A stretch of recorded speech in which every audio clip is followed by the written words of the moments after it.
ফেব্রুয়ারি মাসের প্রথমার্ধে ঘন কুয়াশা ও শৈত্যপ্রবাহ বয়ে যেতে পারে। সেই সাথে চলতি ফেব্রুয়ারি মাসের শেষার্ধে দেশের কোথাও কোথাও 1 থেকে 2 দিন বজ্রবৃষ্টি বা শিলাবৃষ্টি হতে পারে বলে জানিয়েছে আবহাওয়া অধিদপ্তর। আবহাওয়া অধিদপ্তরের তথ্য মতে আরও জানা যায়, ফেব্রুয়ারি মাসের প্রথমার্ধে দেশের নদী অববাহিকায় মাঝারি অথবা ঘন কুয়াশা এবং অন্যত্র হালকা অথবা মাঝারি ধরনের কুয়াশা পড়তে পারে। এছাড়া একই সময়ে দেশের উত্তর পশ্চিম ও উত্তর পশ্চিমাঞ্চলে একটি মৃদু শৈত্যপ্রবাহ বয়ে যেতে পারে। আবহাওয়া অধিদপ্তর জানায়, ফেব্রুয়ারি মাসে দেশে স্বাভাবিকের চেয়ে কম বৃষ্টিপাতের সম্ভাবনা রয়েছে। বঙ্গোপসাগরে কোনো ঘূর্ণিঝড় বা নিম্নচাপ সৃষ্টি হওয়ার সম্ভাবনা নেই।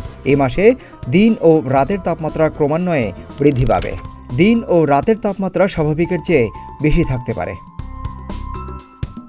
দীর্ঘমেয়াদী পূর্বাভাসে আরও বলা হয়েছে, ফেব্রুয়ারি মাসে দেশের প্রধান নদ নদীগুলোতে স্বাভাবিক পানি প্রবাহ বিরাজমান থাকতে পারে। এছাড়া এ মাসে দেশের দৈনিক গড় বাষ্পীভবন 2.00 থেকে 3.50 মিলিমিটার এবং গড় সূর্যকিরণকাল 5.50 থেকে 7.50 ঘন্টা থাকতে পারে।